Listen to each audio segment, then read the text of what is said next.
Come on. Hello all. Oh, sorry. How's it going, everybody? Rizzy RNG here.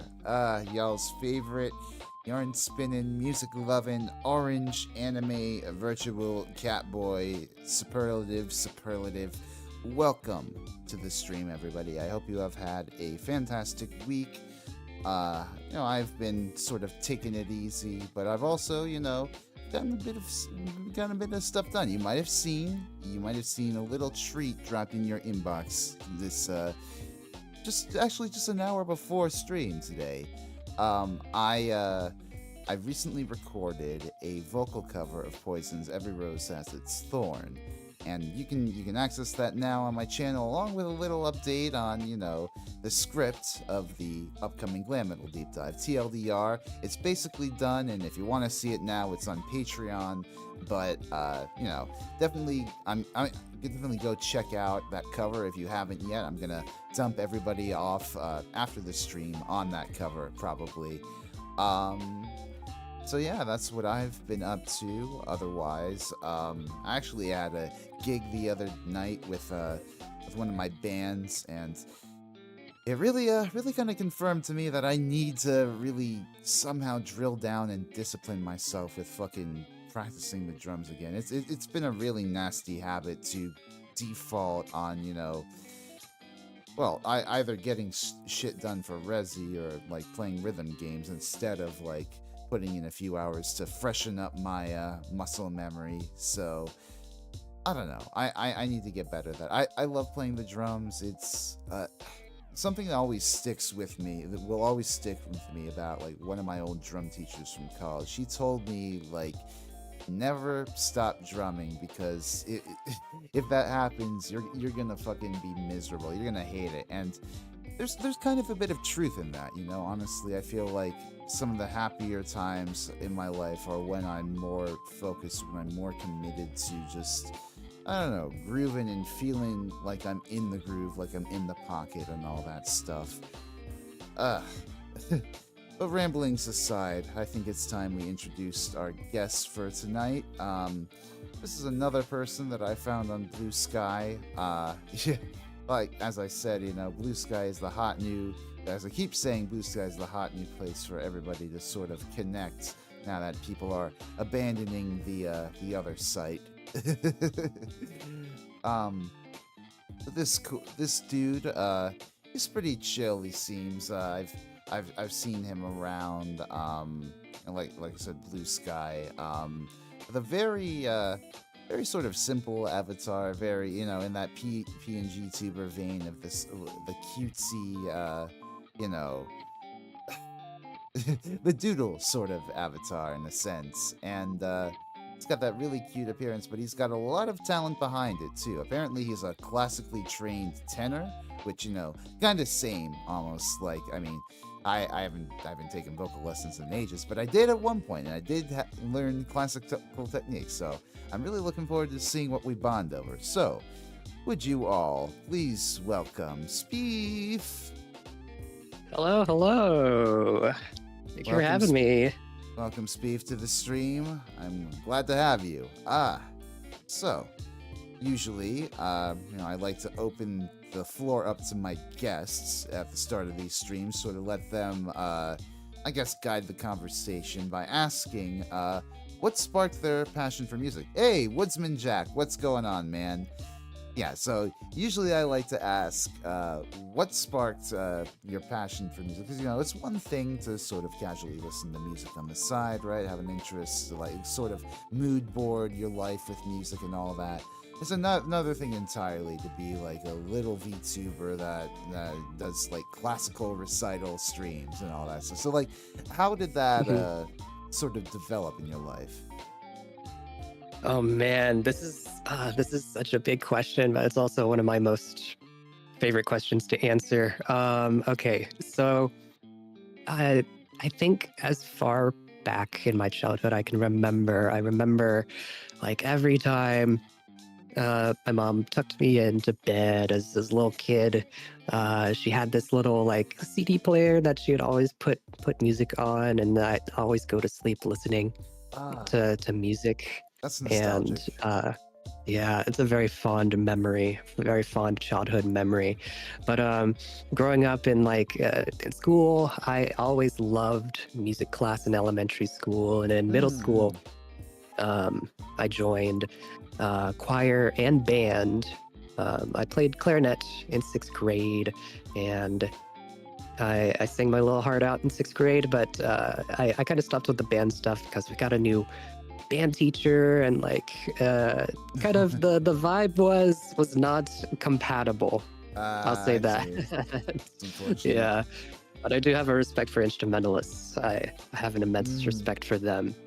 But like growing up, middle school, high school, like choir was my big thing. I loved it. My middle school choir Mm. teachers are so passionate. They're zany. They're a little bit eccentric, but I think that's what made them charming, and they instilled in me like a very very fond love for singing, not just classical choral music, but music as like an institution in your life, Yeah, um, totally.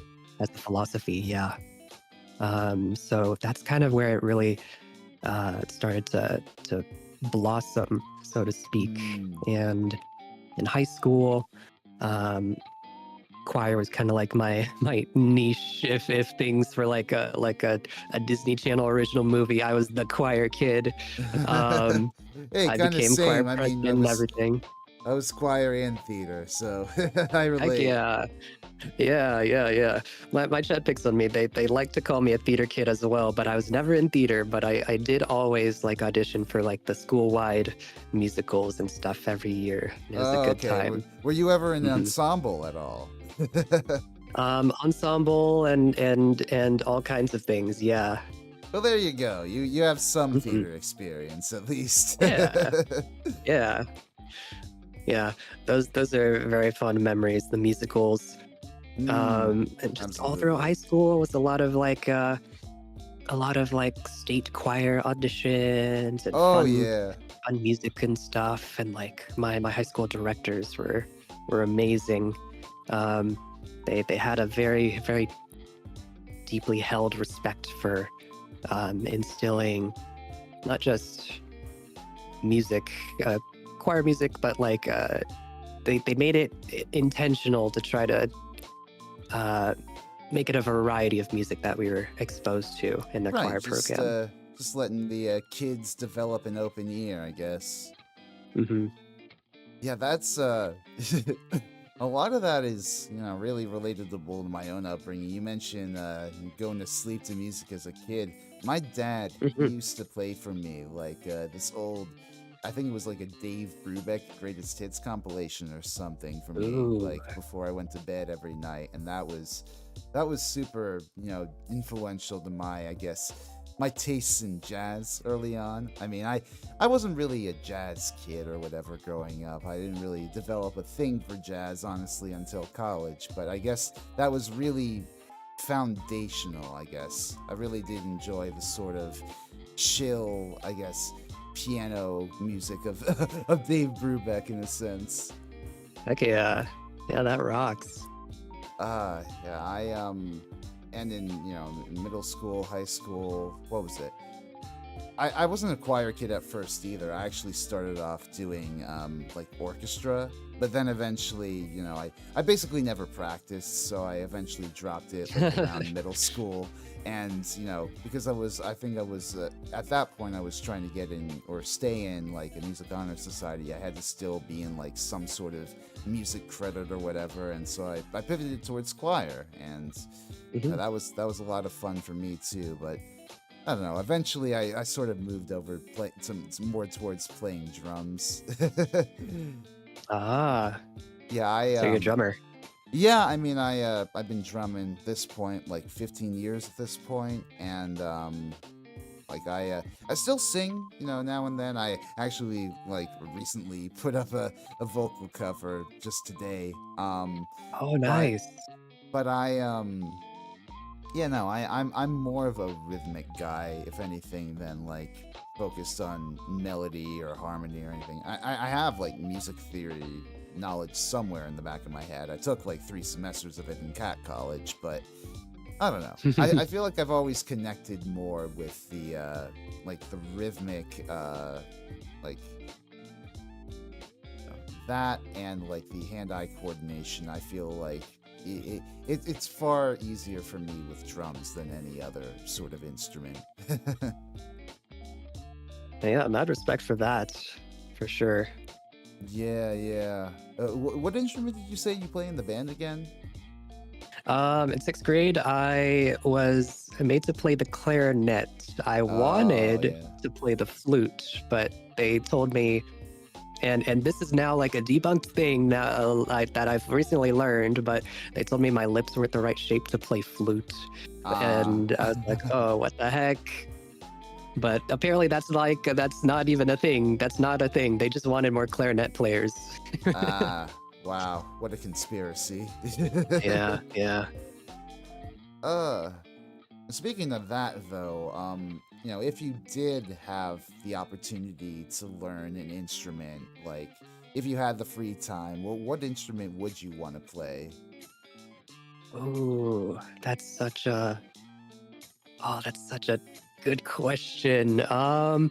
Okay, so I've always been envious of my saxophone playing friends. Oh yeah. They're so versatile. They're so virtuosic. They're amazing. Mm. They One of they these sexy play so well. saxman Speef. Yeah, you know it. Yeah, catch me playing Taylor Whisper and all that. Yeah, all that and in jazz and stuff. Oh my gosh, saxophone for sure. It is a Yeah, but really also amazing percussion instrument. stuff. It Mhm. is a really amazing instrument, if only because like there's the family of saxophones. Like you have a bass, Yes. tenor, alto, so like all these different ranges of instrument that like I imagine like a really good saxophone player worth his salt would want to like dip their toes into all of those. It's Yeah. I remember, what was it? I remember when I was in big band in Cat College, like my conductor there, he played saxophone in his own time, and for one number, I remember one particular concert, he busted out like the soprano sax to accompany like one of our lounge singers with our pianist. It was sweet. Mm, I see. I see. Yeah, Yeah. yeah. Are you generally like a fan of jazz music like that? Oh, I love jazz. I was in my jazz vocal ensemble for a bit at university. Oh yeah. It was a good time. Hmm. I never had anything quite like that in my college. I was in like we had a chamber singers ensemble that I was in that mostly focused on like jazz sort of harmonies and more crunchy type music like that. But I never, what was it? I never had like a I never had like a jazz vocal ensemble. There was like one semester, I think one of my friends was involved with what they called the underground jazz ensemble, which was essentially Ooh. yeah, they had like a group of these choral kids, mostly from a cappella kids at college. And they were paired with what was it? My friend, he helped do like the arrangements essentially for the music. It was a lot of stress, a lot of a lot of mixed communications between the more theater oriented kids and the more music oriented kids. But it was fun music. I think I went to see one of their shows, and it was really sweet. Oh, that's so cool. Yeah, calling Mm. it an underground jazz scene gives it more vibes and Yeah, I aura mean, it for wasn't sure. technically speaking, it wasn't officially sanctioned by the college, so I Oh, it's think off the that's why. books. Yeah, I think Okay. that's why it was called as such. But Mm, given that we rented out a space, I'm sure that they didn't mind too badly. hmm. Well, my friend. But yeah, no, it's like I miss like all the varied ensembles that I used to be in as part of Cat College. Ever since graduating, I haven't really had that much an opportunity. Well, of course, there are community ensembles or whatever, and I'm sure in New York City, but it's just like everything is much more simple, much more easy to access, easier to go out for when it's all within walking distance, you feel? Oh yeah, for sure. Oh Like, I'm sure you're man, going through I that feel that. now, like with college, like the whole concept of like living essentially in the bubble, right? Oh yeah. Like university has definitely like radicalized me into being like a walkable city believer. I'm like the Absolutely. number one advocate for walkable city planning and all of that. Oh my God. Yes. Yeah. And like, what was it? When I was in college, I got really used to, everything being in walking distance. So I have to wonder if that eventually influenced my move to New York City. I mean, granted, also what was it? I don't know. There was a special program, a grad school program that I wanted to go to up here, but I don't know. I feel like I've always sort of wanted to gravitate towards urban living. Everything being so much closer together with some public transportation out there that wanting to take me where I need to go. Yeah, for sure, for sure. Uh, Anyways, let's see. Kind of going off of what you were saying about the choirs here, and you've mentioned in Twitch, you do sing in various choirs, including like barbershop quartets. I have to wonder, what do you make of those Yes. sorts of experiences? Okay.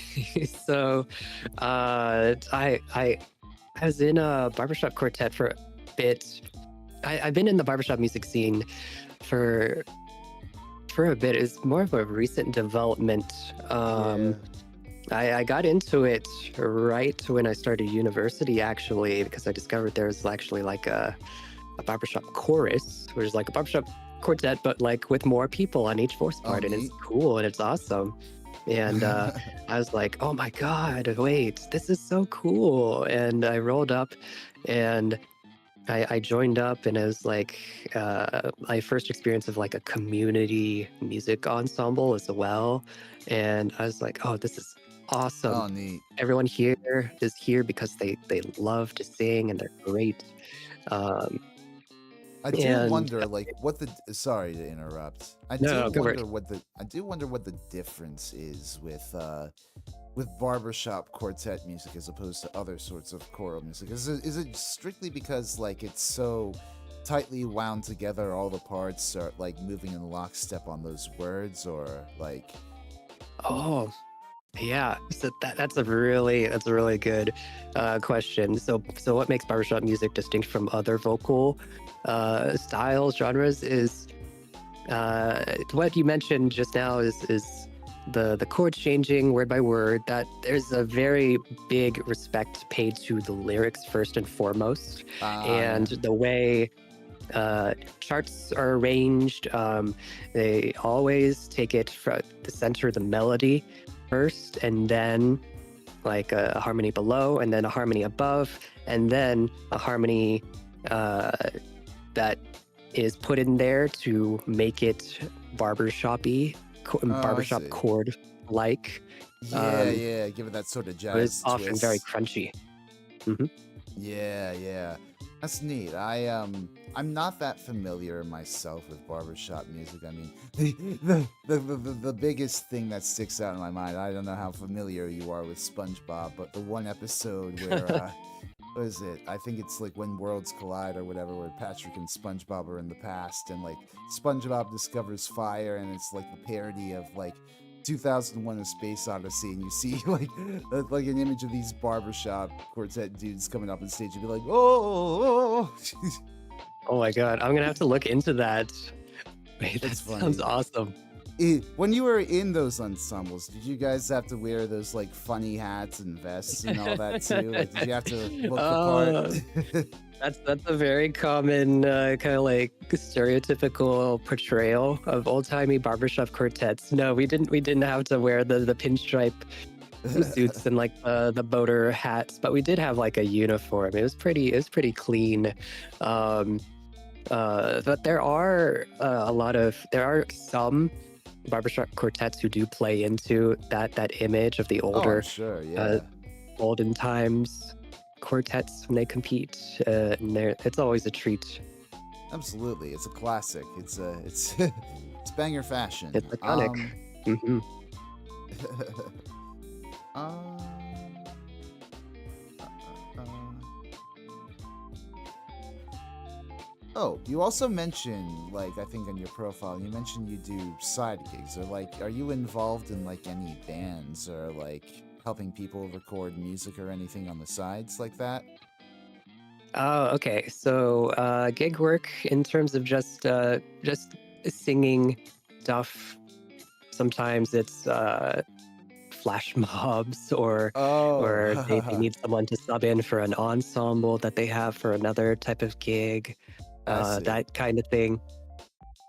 Sometimes solo stuff at like church services and that kind of thing. Oh, nice. Yeah, I've been Hmm. meaning to look into trying to get church gigs too, like especially being like a gospel drummer. I feel like that's a very, if you can get into Oh, that and have like a steady line of work through that's something that that not that it'll set you up or whatever, but it's a well-paying source of income, I'm sure.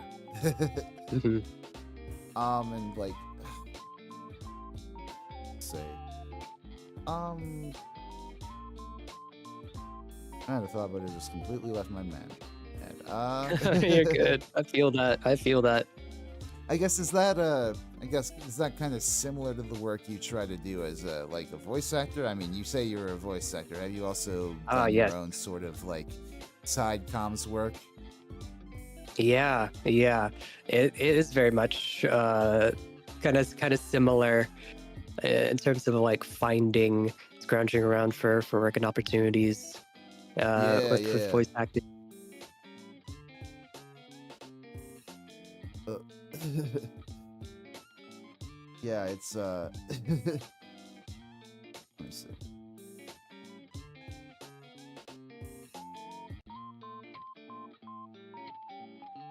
So, have you gone to very many concerts, rock or otherwise? I mean, obviously, I don't know how do you go to a lot of concerts on on your campus? I mean, Oh yeah, absolutely. In terms of rock concerts, I've been to a few. The number of which is definitely a single digit. I can like count on my oh fingers, yeah, but they've been great times. I mean, last one I was at was King Gizzard and the Lizard Wizard. hell Yes, that's the yeah. name of the band. Yeah, are you familiar with No, them? I am I'm a Giz head, man. I Oh, hell my yeah! my channel members know full well that I love King Gizzard, and though they don't often tune into my King Gizzard content, it's like, I don't know, King Gizzard are like one of the driving musical influences in my life right now. Yes. I actually went and saw them too when they came through New York City recently with 2 nights at Forest Hills. That was stellar. I Yeah, already yeah, yeah, yeah. I already have my tickets to see them a few months from now at Forest Hills, and I mean, Oh, nice. we'll see where the city and the world and the country or whatever is in those next few months. But I'm definitely Yeah. looking forward to it. Mhm. Yeah, I last saw them when they came to Austin. It was crazy because my friend, who's a big King Gizzard fan, Oh, he nice. was like a year ago. He was like, "All right, Speef, do you want to go see King Giz a year from now?" And I'm like, "That's a crazy commitment to make this far range, but you know what? Screw it. We're full sending it." And then we reserved the tickets, and then like, the November rolled around. Last November rolled around, and Yeah. we're like, heck yeah, we're gonna road trip down to Austin and meet up and stuff. And it was a great concert. Oh, It was hell a yeah. great And time. that That was my that second was time seeing them in concert. that was one of the marathon sets, right? 3 hours or Yes, 3 hours. okay. It Nice. was Yeah. awesome. Yeah, I love the variety they get up to when they have like the room in those concerts to really sort of jam and expand and feel out like a bunch of shit like that, you know. Not to say Hmm. their standard concerts aren't also amazing, but you know, I really do love the marathon sets. Oh yeah. Have you what's do you listen much to like the live bootlegs? Do you have a favorite is live bootleg? Ooh.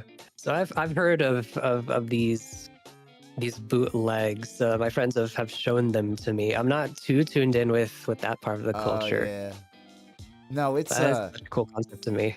it's incredible like seeing like how often they drop these like to their fans to essentially do with like as well essentially as they please. I mean, some of the most of the bootlegs they at least ask like the people who make like records or whatever to send them a few copies to sell on their own site, but Yeah. like I've been like what was it like the day before the second night of Forest Hills I went to a Giz meetup, and like the amount of bootleg merchandise like these people were hawking there was just like insane. It was like I don't know how much you know about the Grateful Dead, but like my parents were both like classic Deadheads from like the 80s. You know, they Mm. I remember them sharing stories with, you know, with me when I was younger about them going on the road and following bands and like coming across these huge like bootleg merch stands like and it all just sort of I don't know. It makes me feel seeing like everything that's spread up around King Gizzard recently. It makes me feel that I have my own Grateful Dead sort of experience to witness. Yeah, that part of the culture, I love it, and especially with like growing up and hearing about this mythos of these bootlegs and like this fan support. And Yeah, now being able to like actually participate in it yourself. Oh my gosh, that's such a cool feeling. It blew my yeah. mind seeing it for the first time. Like back in, I think this was 2023. I went to Red Rocks, Colorado to see Oh, my nice. first concert of theirs. Oh, And okay. my friends were like, all right, this is going to be cool. And there's like a guy while we were waiting in line, just like trying to sell a bunch of like t-shirts and stuff that were like definitely bootlegs or like not official. And I was like, wait, is that allowed? Are they cool with this? And my friends were like, oh yeah, no, that's part of the culture. It's cool. They Yeah, support it yeah. and stuff. Hell That blew yeah. my mind. Yeah. It actually actually kind of answers what I was wondering, which was like you listed among your favorite artists like Kamikaze Palm Tree too. Did you first get into them from seeing them open for Giz? Yes, yes. So they opened for King Giz at Red Rocks in 2023 when I Right. first saw them, and I fell in love with what they showed. I looked them up on Spotify. And I was like, oh Yeah. snap! I love They're their vibe. they're an interesting group to me because like while I don't personally have anything against their music, you know, I quite like a few of their tracks here or there, but I just Hmm. remember there being such a fucking big stink in the fan base like during that There time was, with the residency there gigs. was. Everybody fucking hated them opening for King Gizzard. Yeah, It was funny. I mean, a little sad in that you'd think Giz heads of all people would be more open to like more weird experimental styles of music, but I yeah. guess I don't know. people I people wanted to remember, people wanted to have or good I trips or whatever. Yeah, that's also definitely a part of it. I remember at that concert I went to like the restroom real quick and like I overheard people, some guy just chimed up and was like, so Kamikaze Palm Tree, am I right? And then a bunch of other people in there were like, oh, tell me about it. I was like, oh damn. I thought they were decent. I thought they were kind of cool, but okay. Yeah, yeah. I don't know. I mean, I guess I did. There's this video I've made on my channel from a few years back on like the live history of King Gizzard, and Mm, there's definitely a I don't know. King Gizzard have a history of some pretty damn good opening acts that synergize really well with their sound. Other bands, I don't know. It's more like I mean, they definitely there's something to be said for King Gizzard loving them enough to bring them on the road and showcase them with their fan base and all that. But sometimes they don't exactly match the energy of King Gizzard. Yeah, I get that. Sometimes it's a bit incongruent at times. I wish they'd fucking bring Orb and Stonefield back on tour with them. Like it's been ages. I remember seeing them open for King Gizzard back like 2019, but apparently they did that before in 2017. Both times they opened for King Gizzard. That was a killer fucking bill. I really hope they bring it back.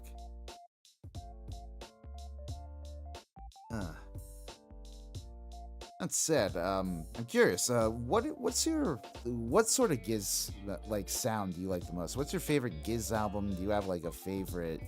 Do you like their metal stuff more, their synth stuff? Ooh, okay. This is a little complex. Okay, so I first got into King Giz. I think the very first song I ever heard of this was like Rattlesnake. Oh yeah. And I was like, ooh, okay, I like this sound, and I dove a little bit deeper, and then my friend told me about what's it called, Banana, and I was like, oh snap, this is jazzy as heck, microtonal Banana, and I was like, oh wow, this is cool, this is sick. The microtonal stuff is fucking killer.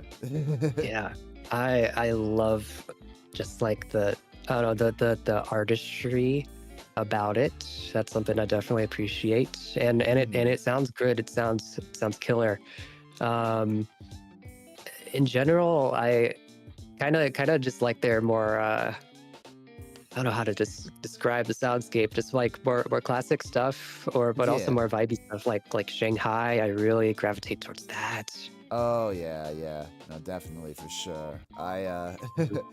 I personally love when they go heavy and proggy with their stuff. A lot of the metal stuff that they've put out in the past few years, like PDA and Infest the Rat's Nest. That's really up my alley. Yes. I'm also a big fan, of course, of Nonagon, Polygon Dwanaland, Murder of the Universe, like that very garagey, heavy metal sort of sound and prog rock influence there. Like, I don't know. It's my taste in music before I got into King Gizzard was, it still is extremely over the place. I love to dip my toes into all sorts of different genres. And the thing about King Gizzard that I really love is how unafraid they are, not just to bring back like sounds and stuff from the past, but put their own spin on things by mixing and matching from like all sorts of genres. It's really amazing. Yeah, that's something I really, really love and respect about King Giz. They're so versatile, but at the same time, they pull it off every time. They truly are like masters of all the things that they dip their toes in. Blows my mind. I think the calling card of some of the greatest rock music we hear nowadays is band members who are able to, mix and match and do it in a way that feels natural, right? Like, and not just like it clashes or whatever. Like, I don't know. Like, there's a lot to be said, and I've said it before about, the whole trend for people to label rock music like dead or say like rock needs a savior or whatever. I think that's missing the mark. I think rock music really just needs to evolve. Like, what we think of rock music, what we think of as rock music is still kind of, I don't know, in stasis right now, as you've got like all the old people who, want it to still be like the power chords and the solos and the riff, and like younger crowds who are more open to like experimentation. Like, I feel like rock is in an interesting place nowadays. It's definitely not the commercial juggernaut it once was, but it still has a power to it, I think. I agree. It definitely is in an interesting place, and I think something that King Giz really really does well. That kind of helps kind of like turn heads. It's like you could or they exude just this they're just so genuine, and they Mm, read as genuine, and you can feel just that everything they do is genuine, and their music is absolutely. genuine. I think Like that's one of the biggest things about like them that make them so influential. the fact that they basically built all of their infrastructure from scratch that got them off the ground. Yes. Like, it's just an incredible story. Like, nothing like this could have happened in the pre-internet era, I think. Hmm. That you have a band that's able to build up such a cult following by like doing a bunch of shit for free, doing a bunch of shit like all at once and releasing all these albums like year after year. Like, I don't know. I don't know if King Gizzard could have quite done this like even like 10 years before they formed, you know? Yeah, they truly are of their time. I absolutely agree.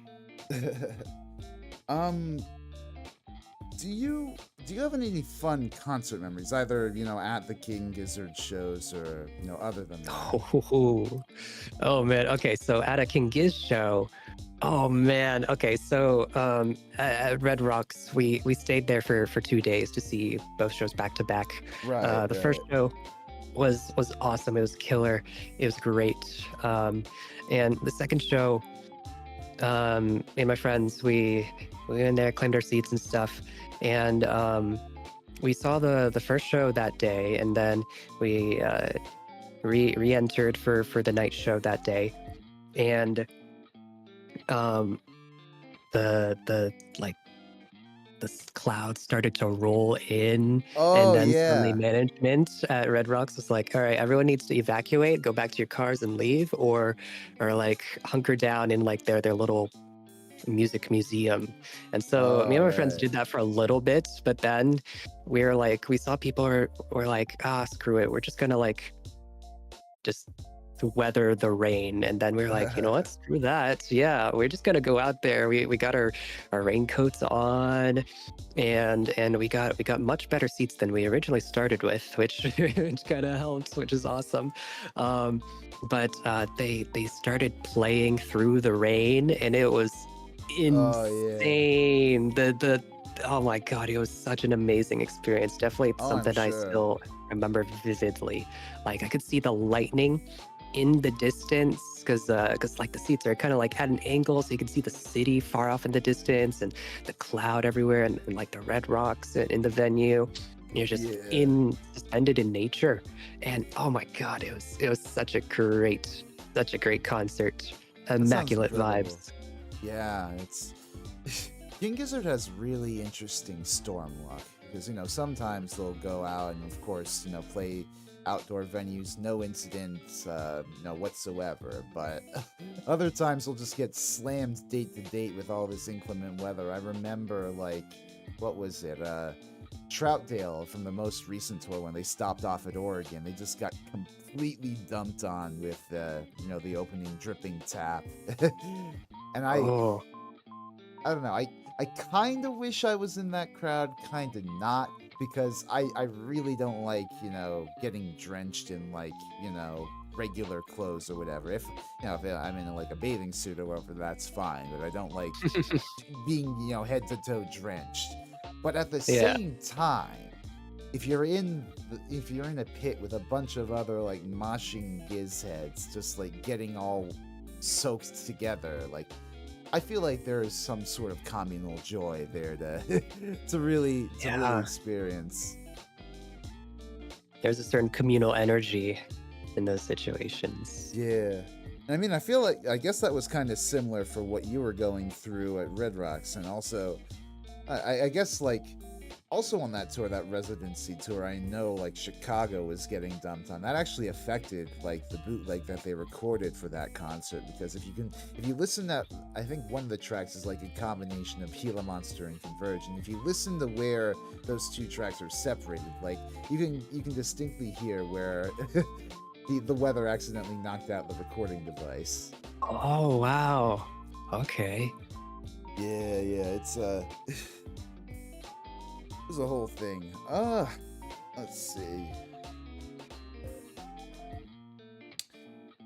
So kind of going from King is more into your music taste. You sent me a list of quite a few bands you liked, including King Giz, Kamikaze Palm Tree. But what other sorts of rock music do you like? Are you generally like a psychedelic rock, prog rock guy? Um, I haven't really taken the time to examine the labels that all my rock consumption has been, but I think that that is what they fall into um lately. Right Um, on. Stuff like Gorilla Toss as well. Big Oh fan of yeah, them. you did. I did see that. Like what? Where are they from again? They're also a like psych progish band, right? Yeah. Interesting. I'll have to look into them at some point. Oh yeah.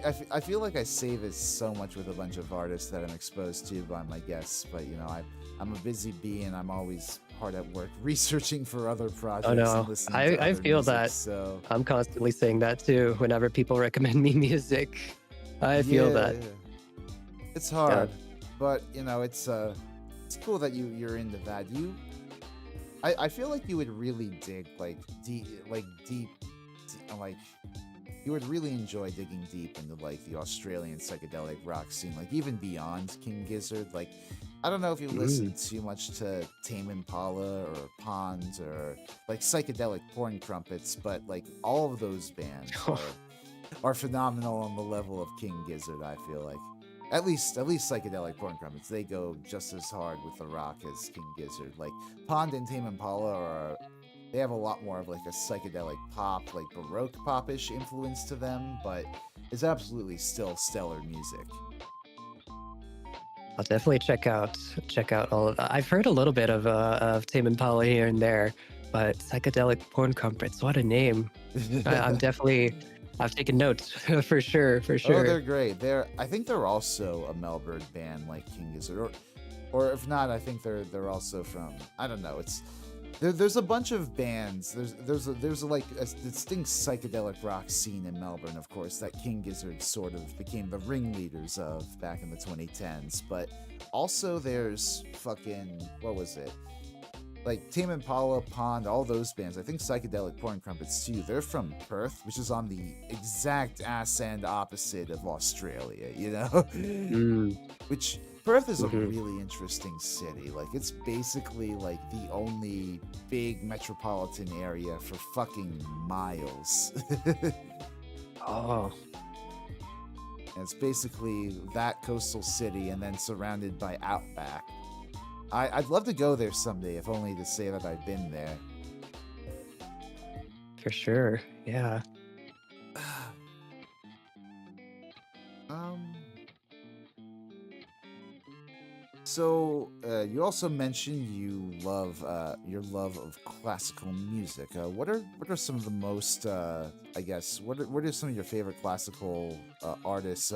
Any ones that have especially inspired you as a vocalist or anything like that? Oh man, this is also one of my most favorite questions ever. Okay, here we go. So, absolute of all time, just to like listen to would be Holst Gustav Holst. Oh, He's the nice. guy who composed the planets Right. Suite, um, Mars, Jupiter, and all that. But also, he's got really great pieces for choirs as well. He's got great vocal works. Mm-hmm. Um, and I do love him as like a person, Oh yeah. and just how like academic and smart he was. Um, Mm. he did research into like South Asian music as Yeah. well, which is another kind of like sub niche interest of mine, South Asian classical music as well. Right. Right. So it was like right up my alley. Um, there's Holst. There's also as another as musician who has inspired me, Leonard Bernstein. Oh yeah. I love his. He had these like shows, episodes that I watched on Yeah, YouTube yeah, because they're the like legally uploaded. that But lecture they're like, series. yes, the lecture series, and I watched them all the time in high school. And I was like, oh man, I just love the way he talked about music and how he was so clearly passionate about inspiring others and Yeah. how genuine he expressed his music and lived it and performed it. We That's had a very distinct influence on me. we really need more people like that out there today. I mean, I feel like there are a lot of like very passionate music educator types on YouTube. Like if you're familiar at all with like Adam Neely or Rick Beato Adam Neely, yes. or any Rick of Beato. those guys. Yeah, like I love people who, you know, just sharing their own passions for music and deign to keep it alive, try to keep the cool stories alive of like all of these artists from the past. Like we Mhm. need more people being purposeful hype men for the arts. Yes, absolutely. And that's a personal goal of mine that I yearn for as well, to be that someone for someone else as Yeah, well. yeah. And personally, when it comes to classical music, I haven't listened to much classical music in ages, but I do remember like years ago when I was in Cat College studying abroad in Vienna, learning about like music history Ooh, over there. That was a lot of fun. I got to yeah, go see cool. got to go see these very cheap operas at the State Opera House. Got to see a few like different other recitals here or there. Just like so much fucking history that you could go to, like just with like a train ride away. It was nuts. Yeah, I can't believe that some people can just like some people live that way. They live within just like minutes of like live music at their fingertips, so just a walk away or a train ride away. And Th- this oh could be man, us if we subsidized our fucking arts, but alas. exactly. That's what I'm saying. That's what I'm saying. Yeah, I know, I love a good fucking opera though. Like it was such a fucking privilege to be able.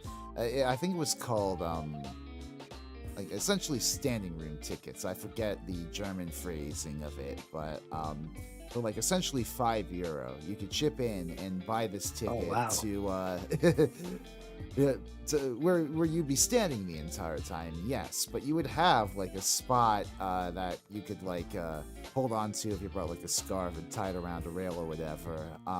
You had a spot like down into the down into the theater looking at the stage. It was just as probably as immersive as if you were to sit down. Fucking stellar performances there at the Vienna States House, by the way. It's Staatsoper. That's what they call the building. Oh, If you ever go there, for sure, you know. that's Uh, on the bucket list now for sure. That must have been mm, so cool. it's incredible, yeah. What else? When I was there, I also got like super into Gustav Mahler. I'm not sure how much you know about him. Oh, Mahler. Yeah, I know a I bit about love him. Mahler. He is my favorite Romantic era composer, bar none. Might even just be my favorite classical composer straight up. Like the Mm. dude had such a rich understanding of like contemporary philosophy of his time and sort of grappled with it in his symphonies. Like his entire what is it? I think it's like his third symphony is basically based off the works of Arthur Schopenhauer. it's Mm. it's really cool. I don't know. And like if if you're super into like choral music, if you've never listened to his second or his eighth symphonies, check those the fuck out because they are truly stunning works. Oh, okay. I didn't know he had vocal stuff. Interesting. Oh, I mean, he does have vocals. Like, predominantly, he wrote as like a symphonic composer. Like he's primarily Mhm. known for his symphonies, but he's also got his own leader here or there. Like one of his fucking like one of his major compositions, I think, is like a tone poem for like solo singer and like orchestra, which is I forget what it is, but it escapes me. But you know, it's I love like I love the romantic period composers that really sort of went hard into the maximalist composition with the through composition, with the I don't know, sort of breaking form, you know, because as much as I admire like classical artists and romantic artists that sort of compose to their own sort of symphonic forms and have their own established means of like, you know, like their own established movements and like quartets and all that. As much as I admire that, I love sort of just the free form nature almost of the romantic era pieces of like tone poems and all that. Oh yeah, Strauss too, I agree like wholeheartedly. Richard Strauss, Yeah, his tone Strauss. poems are fucking incredible. Yes. So my favorite piece I've ever performed is by Richard Strauss. I Ah, yeah. love his stuff. Yeah, he did write quite a few vocal things, didn't he? Like a few Mhm. liter. Yeah. I remember back when I used to take vocal lessons, I think I sang like some Mahler, but I also sang a lot of like Schubert. I don't think I ever sang any Strauss. Mm. Yeah, he's got this piece called Morgen, which morning Yeah. in German, and it starts with a very long but beautiful piano intro, and the how it interplays with the voice is it's Mhm. so beautiful. It means a lot to me, partly because of like what was happening in my life while I was learning it, but also just Mhm. performing it is such. It's always such a wonderful release for the soul, wonderful expression. I love that piece with all my heart. Mhm. And that's really I don't know, really what I love the most about those romantics, just the ability to create absolutely transcendent pieces of music by, you know, Hmm. breaking established musical form back in the day, right? Hmm. Absolutely. How much have you taken classes in like music history at all as part of your program? Yeah. They're part of my my curriculum Oh for yeah, sure. yeah. No, I loved like being able to take like all these music history classes back in college and like I don't know, getting to see like how we sort of shaped our own musical discourse here in the West. I think I still have my college textbook for music history. Oh, I don't know. nice. Just I just really love like the sort of encyclopedic like understanding of like all the different intricacies and parts of like music history. Yeah, I definitely that was definitely an aspect of my music history class that I did love. It definitely putting or kind of like indexing Yeah, why yeah. these kind of trends started and what the trends were, and like this little figure here that Vivaldi put in his work here is actually indicative of the style of the time and stuff like that. I love that stuff. That's what is the style at the time. Yeah, yeah. I love Mhm. I love it's interesting. Like I remember something that's always stuck with me about like Mozart, for instance, is knowing that like the way that he composed was essentially mashing two distinct styles of composition from back in the day with like I think it was Galant and whatever the other one was, I forget. But like he would he did exactly what I'm, you know, talking about what should be happening more nowadays of like artists taking like all the different styles that are happening of the time and using them to, you know, create something new. Mhm. Mhm. it's something that I feel like, I don't know, we haven't really seen in it. And this might just be my own ignorance because admittedly I'm not that active in electronic spaces where I feel like a lot more innovation would be happening. But it feels like we haven't had like a new, like trendy genre pop off in a while, you know? I kind of feel that like everything kind of feels like a flash in the pan, so to speak. And like, this sounds kind of silly to say, but like TikTok really is kind of like where Yeah. I discovered hints of new developing genres, maybe. And like recently, it's kind of just been like, funk had Yeah. its moment for a bit, and like rally house for a bit as well. Yeah. Um, there's kind of like a resurgence of city pop going on right now too, which is really exciting. Honestly, I would love if like city pop revival were a mainstream thing, but at the same time, I don't know. Yeah, That's just continuing the '80s nostalgia wave we've been riding for that's true. more than a decade at this point. That's I don't true. know, like vaporwave is like almost like Oh, 15 goddamn vaporwave. years old at this point. I forgot about vaporwave. Yeah, that was a whole thing. Mm. I I mean, I was always more of a future funk guy, but I definitely love just that whole wave of like I think the actual like the ancestral term is plunderphonics, just the whole notion of going Yes, into like a crate full of all these obscure ass like samples. Like there was some music, there was a video that Bandsplaining put up recently about this genre called library music. I'm not sure if you've ever heard of it, but it's not essentially familiar. like back in the 60s through the 80s, all of these there were these companies that would specialize in like recording essentially music that companies could license for, for their own media.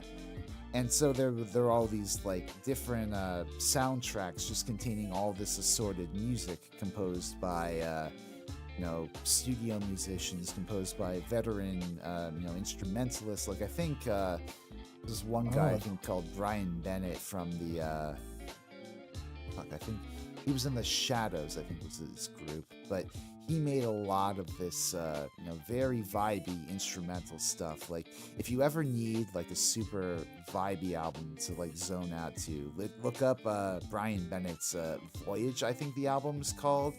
Absolutely stellar music. But just the notion, we're living in an age right now where we have more access to the history of the musical world than ever before. And so you see all these people discovering like genres like city pop that never really crossed over in the West, or this obscure ass soundtrack music that never really got licensed in a notable documentary or whatever, or and it's all being used to create like it's all being recycled back into the present to create like a new sort of cultural landscape for us. mhm. Yeah, I absolutely agree. It's a very interesting thing to kind of watch the you put it very well, the recycling process of how these genres are like rediscovered and then re remixed or reamplified in such a way. Because I think, especially in our day and age, we live in a day and age where most people come to music from like the lens of like as a commodity, music as a commodity, Hmm. something to consume. So then you take these genres from a time when that was less of the lens of the way we lived, and now you get uh, consumption of these genres in a much different light and a different appreciation, and Yeah. from that, I'm excited to see what could come from that. I think a lot of it too is just like, I don't know.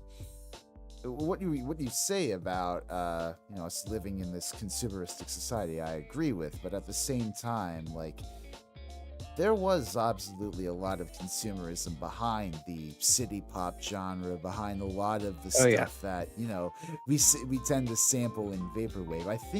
What I think what's coolest about vaporwave is just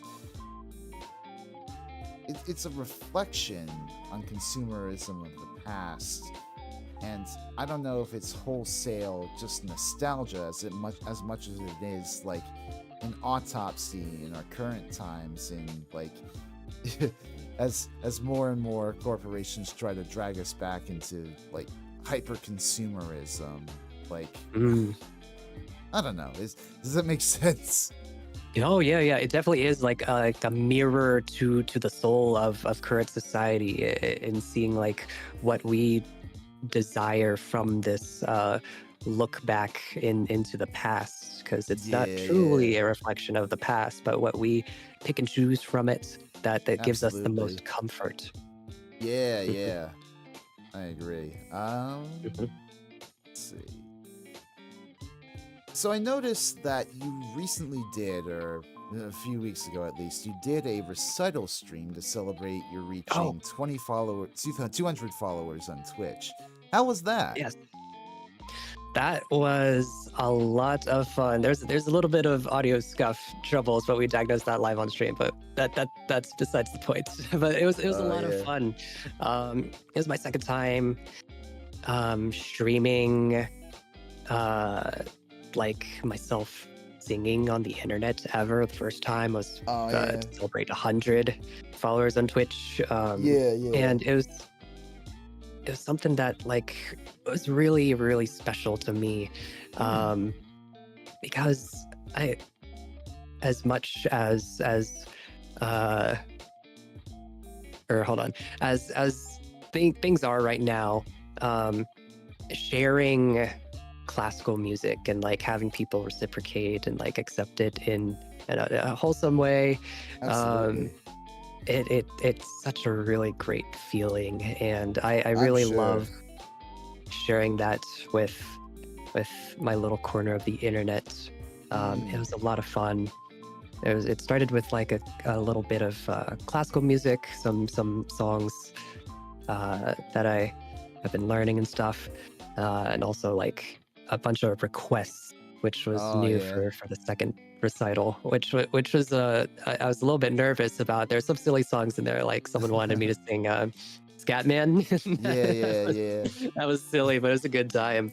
Um, but yeah, I did like a little bit of a rap as That's well, fun.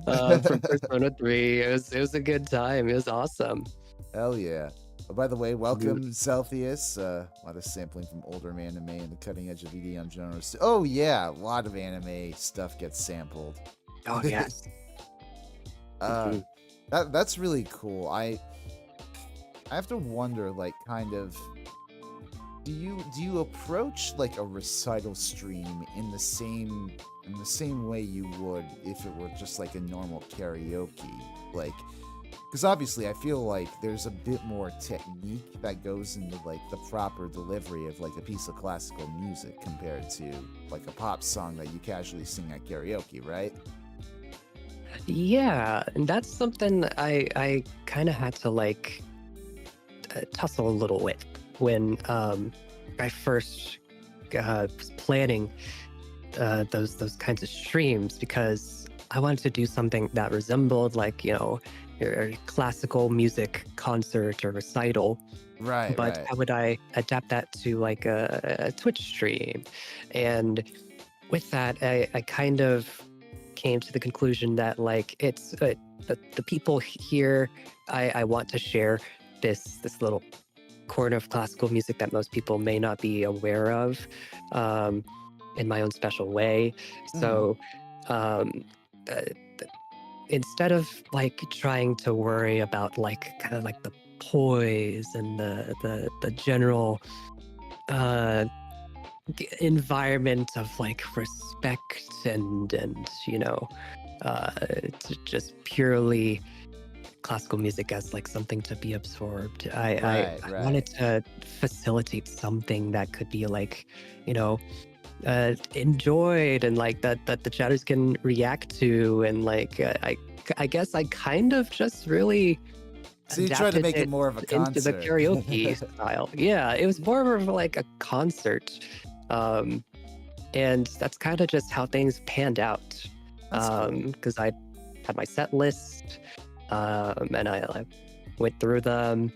Um, and chat exploded after each one, Yeah. and I included little bits before each song to like tell everyone about like this is the composer, this is what Aw. was happening in their life when they wrote the song, or what's the song about, or what do these lyrics translate to, Oh, yeah. that kind of stuff. That my version of like recital notes. I guess that's what that Yeah, was. yeah. That's cool. Hmm. Woodsman Jack in chat is backing you up, saying that he had a great time. Yes, thank you, Jack. Hell yeah. What was I gonna ask? So like related to that, I know you did say you tried to present it as a concert, but were there any considerations that you tried to make as far as space or positioning so that your voice came through clear and strong for the classical music?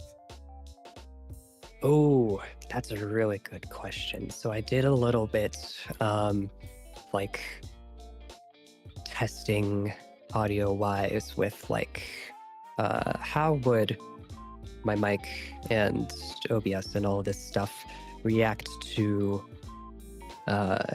classical singing versus like when I'm in like karaoke mode, so to Right, speak. yeah. And honestly, what I found was not too much change I had to do, at least with my mic setup. Okay. Had to just move the mic back a little bit and like Mm. Yeah, yeah. account for like how I'm positioned physically for the Right. mic, but like that was surprising to me because I was like, oh god, I gotta account for like the classical and vibrato and like all this other stuff. It might need some other stuff, but honestly, that it was pretty simple. It was pretty simple. That's good. That's good. Yeah.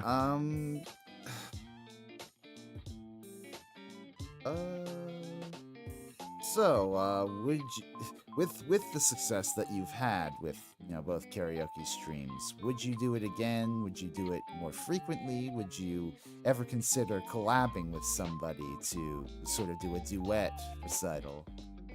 Oh, absolutely. I definitely want to start doing this more. Um, it brings apparently it brings a lot of people joy, and Yeah, people yeah. have come out really loving just all the music. That's something I definitely want to provide for everyone again and a lot more often.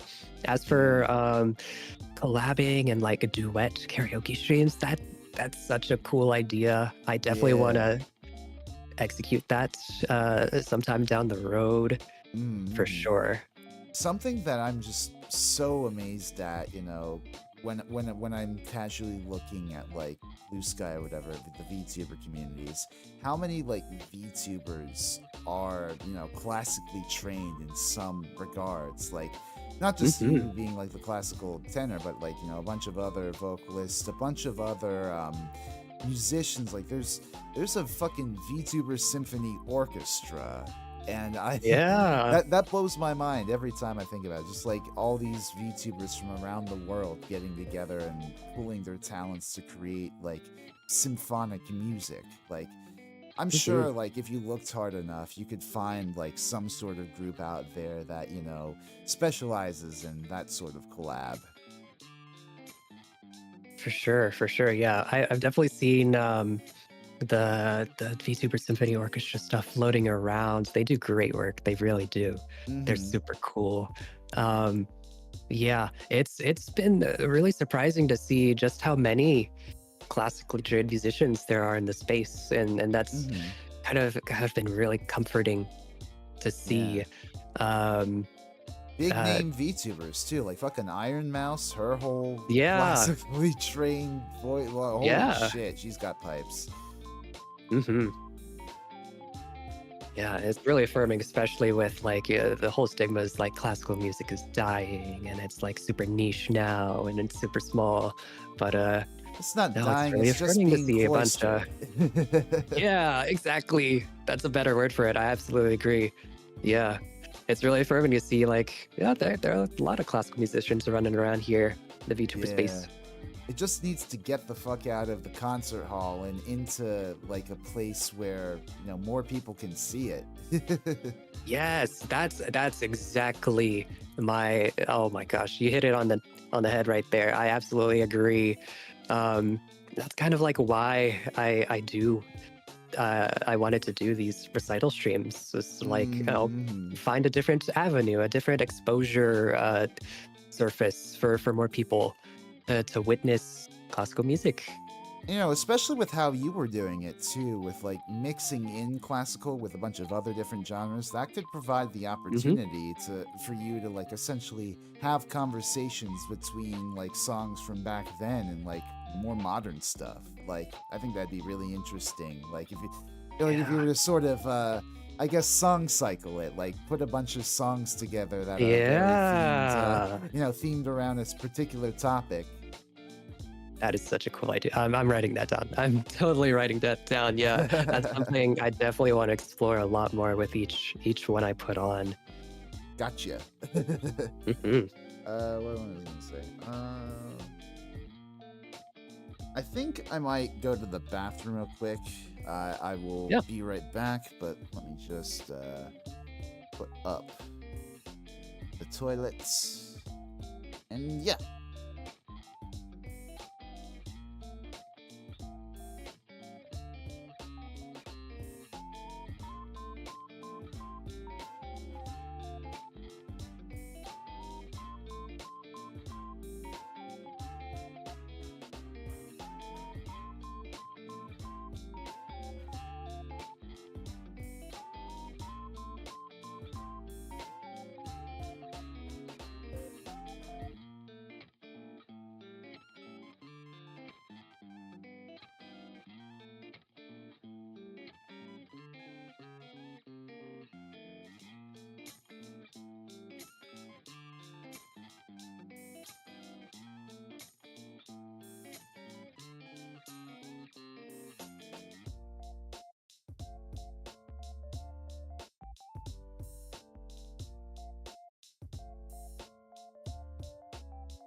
All right, I have returned.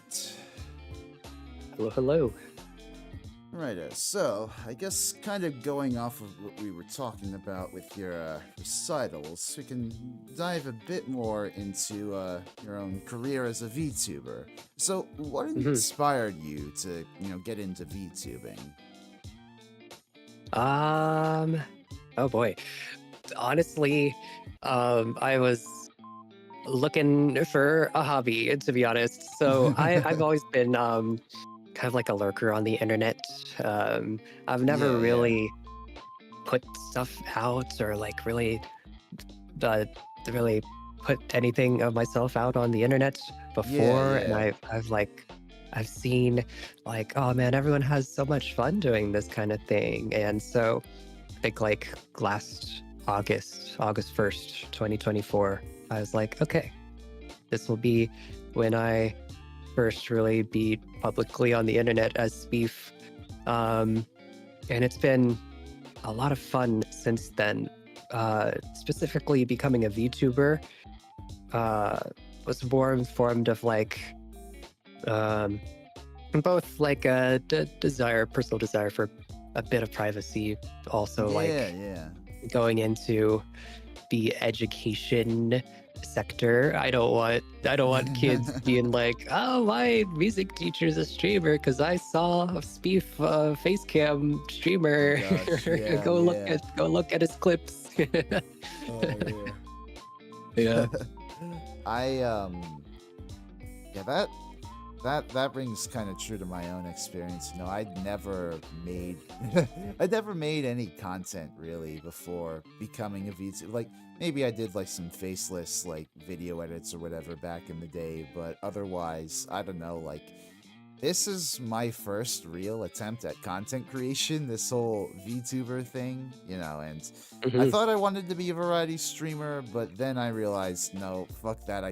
I can't really stream like to anywhere near the consistency of like some of the greatest VTubers in the space. So I'm just gonna focus in on editing and doing long form shit. And you know, I like to think that, you know, because I'm, you know, anonymous, because I'm behind this, you know, orange catboy avatar, that it helps me really, you know, find the confidence to explore creative passions that I otherwise maybe wouldn't be so gung-ho to put my own face behind, right? Yeah, absolutely. It's I feel you there. yeah, it's I mean, I maybe someday, like I'll get the courage to, you know, face reveal or whatever. I mean, I already kind of have my own sort of Resi cosplay that I've used in videos actually, but Oh, okay.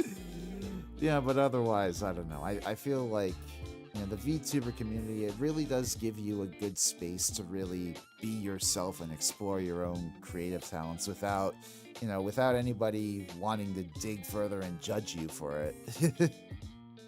Yeah, that's something that's really surprised me a lot. Jumping into this whole thing was just how I was taken aback by just how supportive everyone is. Like, Hmm. everyone's always looking to support each other and like share resources and like make friends and like Yeah.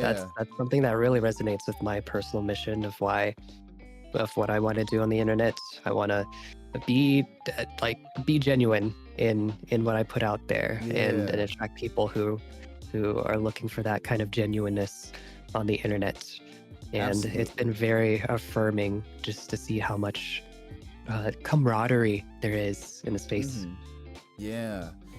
So, what do you hope to eventually do as a musician in the VTuber community? What are you hoping that your legacy will be? Oh wow. Um, that's a Very, really very big big question. question, I know, but like, No, but I welcome them. I love big questions. I love getting philosophical and stuff. Down the road, I just hope to instill at least one person a deeper love or a new appreciation for classical music in a way well they might said. not have been exposed to through traditional means. Hmm. I truly believe that streaming is a really powerful way to share ideas and evoke change in a lot of different spaces and genres, and I hope to be able to leverage that for classical music in my own special way, Absolutely. alongside my other type of content that I do too. I honestly feel much the same with my own line of work, except swap out streaming with long form video essays and classical music with rock music, and that's pretty much me. You know, I Yeah. like, I don't know, I love being able to dig into like stories that, I mean, they may be told, you know, you may hear the standard like rock mythos or whatever, but they never really get like dug into or whatever. You know, like Mm, yeah. there's I don't know how familiar you are with the band Kiss, but for instance, but like, you know, they have that I've heard of whole them. they have the whole classic narrative of how they sort of collapsed with, they had all the original members back in the 70s, and they had this huge peak of fame, like, towards the latter half of the decade as they entered into merchandising and all that stuff. But, because of that pressure, they eventually sort of collapsed into, well, they didn't dissolve or anything, but they, obviously, they fell from grace, essentially, and had to do a bunch of years, like, essentially of redemption to win back the trust of their fan base. And that story's been told quite a few times in the past, but I don't know if anybody had told it with the sort of justice or attention to detail that I did before I came along and made an entire, like, 3-part series on it. So, like, I don't know, like, there are these stories out there that I want to tell, that I want really done justice for future generations. And now, if nobody else is going to do it, I guess the lazy orange cat boy from New York City is going to have to. Exactly. Yeah. I respect that. I respect that a lot. I love finding and meeting people who have this. I don't know, who see a need or a hole that needs to be filled, and they have the spark to treat it with the dignity and justice that it deserves. I absolutely love that. Yeah, I just, like, there's so much rock music out there that, obviously there's a bunch of academic study of rock music. That's not under dispute. But I feel like some bands, they just sort of get lost in the shuffle because, maybe we're too focused on some other area of study. I'm trying to do my best to, I don't know, leave no stone unturned in that sense. Give every band their sort of time in the sun, as it were. It's a worthy cause. So do you have any dream goals or collabs, like, as a VTuber? Oh gosh. Oh wow. Let's see. Goals. I've been approaching this. So this is probably going to be a very unorthodox answer. Oh yeah. But from the outset of like deciding to become a streamer and an active community member of the internet, I told myself I would never get bogged down in like metrics or anything like that. Fun is the foremost part of it. So this isn't really a question I've really ever asked myself or really had to face, but I'm not very familiar with a lot of people in the community, to be honest. When I do collab, it's with my friends who drag me in. But I guess dream collabs. Oh gosh, if there's any big agency VTuber you wanna hang with at some point. Oh gosh, I don't know. I'd love to meet Chibi Doki. She's not agency, but she is fun. I've seen her around. She's great. A great energy that I strive for. Truthfully, I don't really watch that many of the bigger indies. I of course know them. I probably stalk them on social media, but I don't know. I'm far more. I guess by creature of habit, I'm more easily subbed to agency VTubers like the Hollows or the Nijis or anything like that.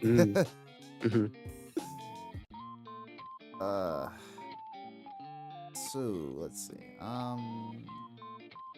So naturally, as a variety streamer, you've played a lot of games on your channel, right? Which has been your favorite to go through so far? Oh, this is a great question. Oh my god. Okay. So, oh man. Back at Thanksgiving, last Thanksgiving, I had a little stream I called the Cornucopia stream. Oh yeah. Where I had a bunch of game demos that I had been stockpiling for a couple months. Oh, that's fun. And I played through a couple of them, and demos and small little indie games. There's this one called Rat Shaker. um, that was like a horror game. It was very, very indie, very crunchy pixel style, and I see. going through it was very much an interesting experience. And I think really what made it was my chat got really hyper fixated on this one phrase that the little rat you held would say sometimes, like, what a radicalismic turn of events. And even to this day, they still quote that with my TTS. But also from that same stream, which came to a surprise for me, was this game called White Knuckle. Yeah, Jack in the chat. White Knuckle. I was not expecting the grip this game would have on me. White Knuckle is an indie game about climbing up a structure, a metal abandoned structure, and there's like dangers around, and you have to collect rebar and pitons and like handle holds and stuff to like throw into the wall, and sometimes there are situations where you have to like make your own handholds as you climb up, and there's water constantly rising up that'll kill you. And the way each segment is presented, it's like a randomized tile set in a way, randomized procedurally generated kind of thing. And at first when I started playing it, I was like, oh man, it was a lot of fun. But then I came up with this random this spark of inspiration for a bit where I was like, we're inside this abandoned metal structure, and they're like, sometimes this radio comes on with the lady, who says like, the structure is like going to detonate in like T-minus 5 million years or something. And I was like, oh, you know what this reminds me of? Those playlists on YouTube, abandoned mall music, like Redbone played in like an abandoned mall. So I looked up a playlist of just a bunch of those types of music and songs, and it's kind of a vibe. But playing White Knuckle while listening to heavily reverbed music, some people have come into the stream and they'd be like, I didn't realize that the music wasn't a part of the game. What the heck? This is crazy. It's been one of my most favorite times streaming is when I'm playing White Knuckle, listening to music, and like everyone's vibing out. And sometimes I say the occasional sussy thing when I fall or lose a handhold or something, or get overconfident in myself. I've never heard of that game. I'll have to look into it. Yeah, it's really, really small, but I really can't wait until it fully releases. White Knuckle, go check it out. They deserve your support. Also, chatters want to know if that was a pun when you said it was truly gripping. That was totally intentional. I am gonna accept that. Yeah, that was totally intentional. All right. So what is your? I think you sent me like a few like of your favorite game OSTs, but like what are your favorite like game soundtracks of all time? Of all time, okay.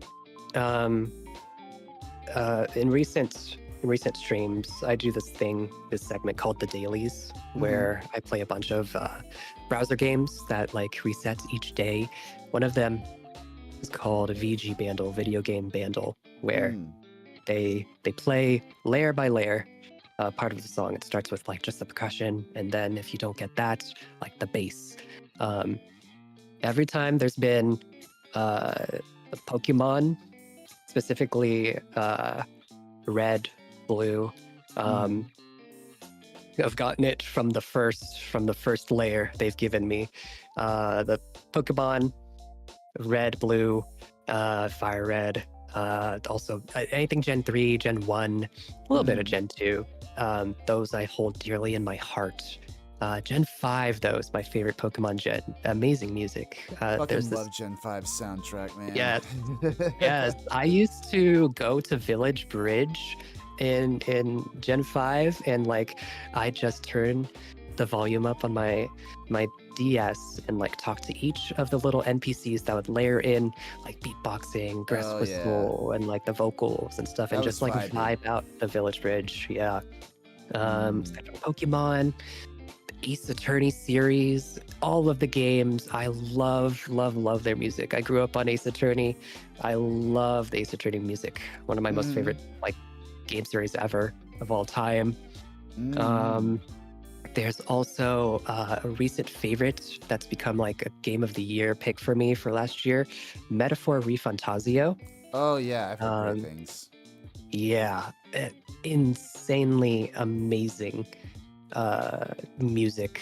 Mm-hmm. It tickles the like the classical part of the brain, but it's also just insanely cinematic. It's epic. It's absolute cinema. I love it. Mm-hmm. Absolutely. How are you liking the Mhm. Warframe OST? Jack wants to know. Oh, oh man. Okay, so literally yesterday I was playing Warframe on stream, and I went into like a specific quest, Oh and yeah. it was amazing. It's called the Duviri Paradox. Mm. It's amazing. Warframe has been a recent obsession of mine that I've I recently see. gotten into like 2 weeks ago, and it has never ceased to amaze me every time I've picked it up to play. I love the Warframe OST. So Mm. good, so good. I can't say that I'm too familiar with the game. Truthfully, I always kind of confuse its name with like War Thunder That's or like where, any of yeah. those other like I don't know hmm war blank games. hmm It's apparently it's pretty similar to Destiny. It's Oh, you're I like a see. space ninja. You could parkour around. One of the best movement systems I've ever felt in a game, by the way. Interesting. It constantly makes you feel like you're badass whenever you do anything in the game, even if you're like bad at shooting stuff. I see. hmm I haven't played like a big game like that in ages. I feel like most of the games I play nowadays are just like, either smaller indie stuff that I can, or like fucking like. I have this fan-made Rock Band clone downloaded on my computer named Yarg, yet another rhythm game. I'm not sure if you're familiar, Mm, but it's like interesting. Okay. I've downloaded so many fucking custom songs for that game. Like, I've downloaded so much that I feel like it's taking up. I've had to like delete games and shit off my computer. I've had to, clear Oh wow. space just to make sure that I still have space to do my own videos and stuff on the side. hmm It's I don't know. Like I want to, still get into like all the really cool games that are going on these days. Like the fucking Doom the Dark Ages looks incredible. And Oh yeah. I've always loved That the looks Doom sick. series and its music and all that stuff, but I just don't know if I'll be able to fucking run it on my PC, you know? Oh yeah, that's a whole other aspect. Yeah. Oh my gosh. Oh, the Doom. Funnily enough, reminded me. I can't believe I didn't even mention this first, but Final Fantasy VII. Oh yeah. Um, both the original game and the remake and rebirth right now. Their soundtracks are something I hold near and dear to my heart. Absolutely. I'm playing through Rebirth right now, and I've cried basically every time I've streamed the game so far because there's been a Mm, great musical moment at each chapter. yeah. Um, Now Final it's Fantasy amazing VII, stuff. it's incredible. Like, and honestly, I say Mhm. this having not played too many other Final Fantasies, but it is just such an incredible game from back to front. Yeah. Like, with all of its characters, with all of its music and just brilliant fucking setting. Like, I hmm don't know. It's yeah, I understand why that's the Final Fantasy that sticks out in people's minds as like the Final Fantasy. Like Yeah, and deservedly so. I think I tried to play 10 a few years back. I've downloaded 10 Mm. and 8 onto my Switch, I think, buying like the Oh, remasters or whatever that were on sale on the eShop. And yeah. I got a few moments into 10, but I wasn't gripped by the combat in the same way. I think they were really cooking with the fucking materia system. The materia system is iconic for a reason. Yeah, yeah. Final Fantasy VIII's got a very wacky combat system. I haven't played Mm, 10 yet though. I know some of the music in there is pretty ace though. yeah, But out yeah. of all the Final Fantasies, my favorite soundtrack has to be Final Fantasy 13. Oh, yeah. Um, oh my god, the violins on that track, they go hard. Oh man, I remember when I drove down to Austin for the King Giz concerts, like I yeah. basically just listened to the entirety of Final Fantasy 13's OST, the Oh, entire that's drive. fun. It was awesome. I felt like a main character. I can't say I'm too familiar with any of those later Final Fantasy games. Well, I guess technically 15 and 16 I've seen a few, VTubers let's play through or whatever, but I don't know. Hmm. I was and I guess 14 of course. Well, duh, it's the fucking big ass. Every Oh yeah. VTuber plays 14, but I just like Oh yeah. I don't know. Like the more Square Enix does what Square Enix does and kind of ruins their reputation, the less enthused I get for like, Final Fantasy as the big, marquee franchise.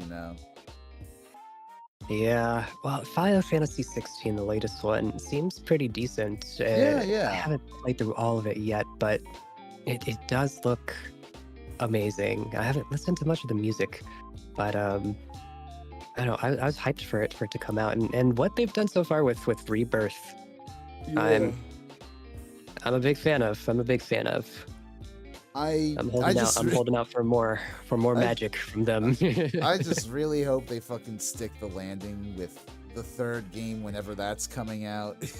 Yeah, in like 5 centuries from now. Because it feels like they're trying to, and I mean, obviously, I haven't really played the games too much, so I don't know, but it feels like they're trying to do something new with them while at the same time trying to give the fans all the cool little fan servicey bits that they want. And Oh yeah.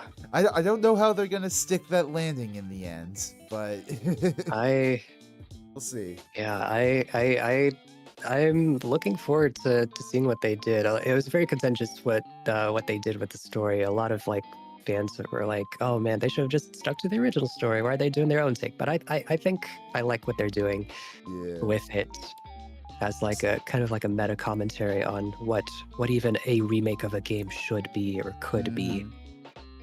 Excited for the Dark Ages. The giant robot fights look so cool. Oh yeah. No, everything Mhm. like all the set pieces that have been shown for Dark Ages so far just look incredible between the dragon and that fucking mech, and of course the new combat system just looks incredible too. I'm really looking forward to seeing the game more in action, and I hope the soundtrack that they've got. I think they said that they've got a team doing it this time. I hope they're able to.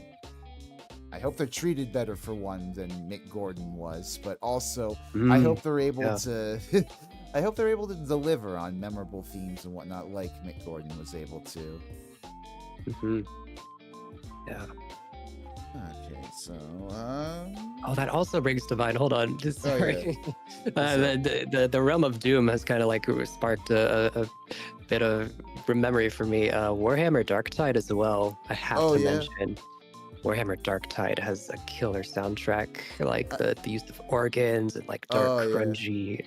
Oh, so good, so I've heard good. a lot of great things about Warhammer, but I don't know. I've never really gotten into that like tabletop franchise as a whole, so I'm kind Yeah, of I'm not too intimidated familiar with to Warhammer as try. a whole, but that one game I have played, and it is Yeah, it is sick. Mm-hmm. Let's see. Looks like we're just about done here, but we got a few more questions left. So, you are currently in school for music vocal education. How's that been going for you? Like, what sort of work are you expected to perform? Do you have your own, like, sort of teaching, your own sort of teaching internship that you have to be accountable for?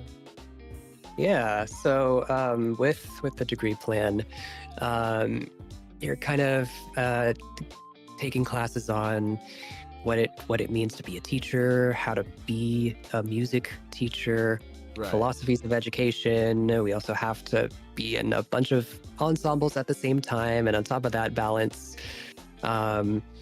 reaching out to local schools and scheduling observations where we step into the classroom and watch them do their thing, Yeah. take notes, and I was also down the line basically what you said, like kind of like an internship where we are assigned some partner teachers for Yeah, yeah. throughout the semester, and we kind of step into the role of being a music teacher for a bit, student teaching, Mm-hmm. and pick Yeah, up a lot of practical experience yeah. that way. Yeah, I but right now, I'm kind of like on break, Oh taking yeah. a break from my studies right now.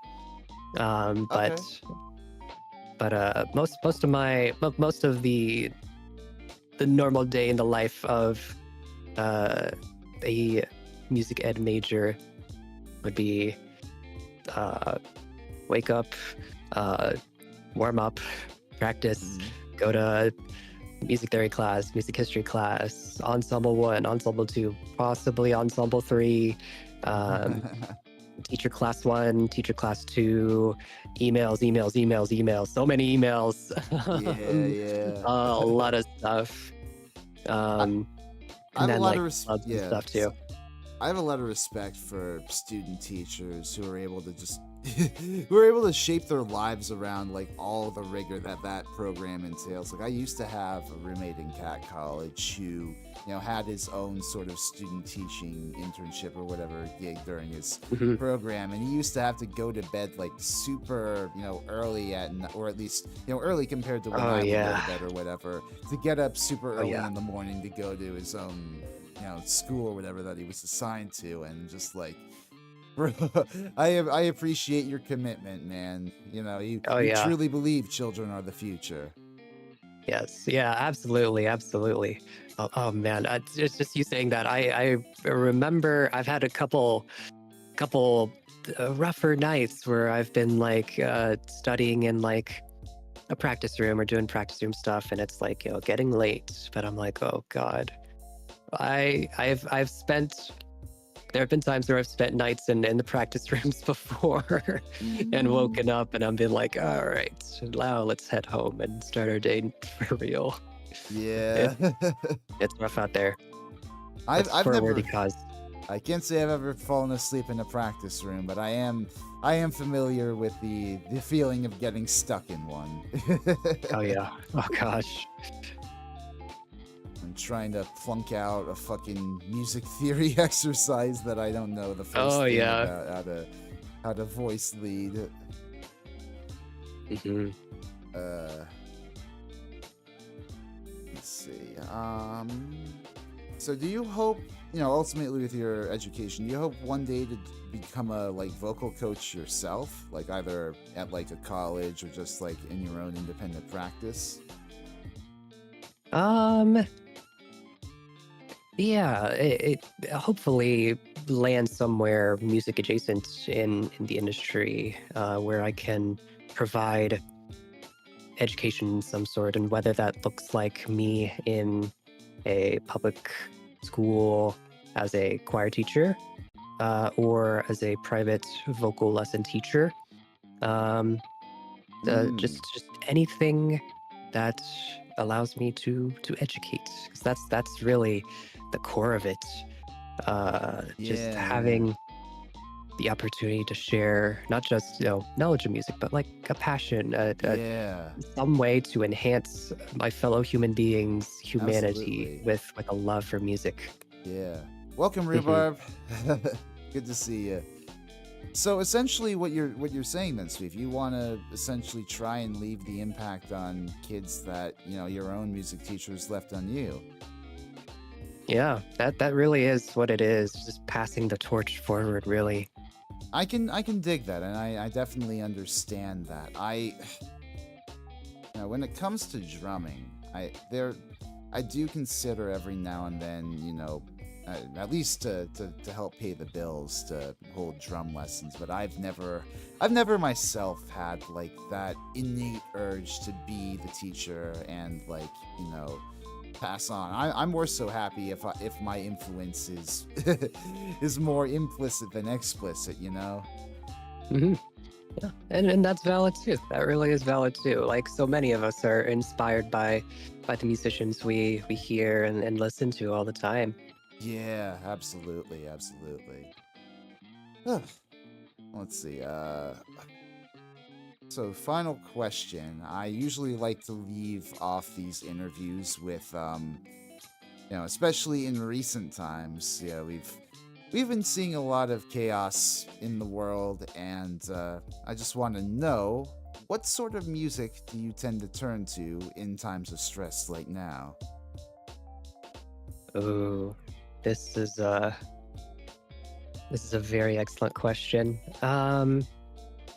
For me, what I'm looking for in music whenever I'm feeling out of my element or stressed or discombobulated is something that just reminds me of the innate beauty in humanity.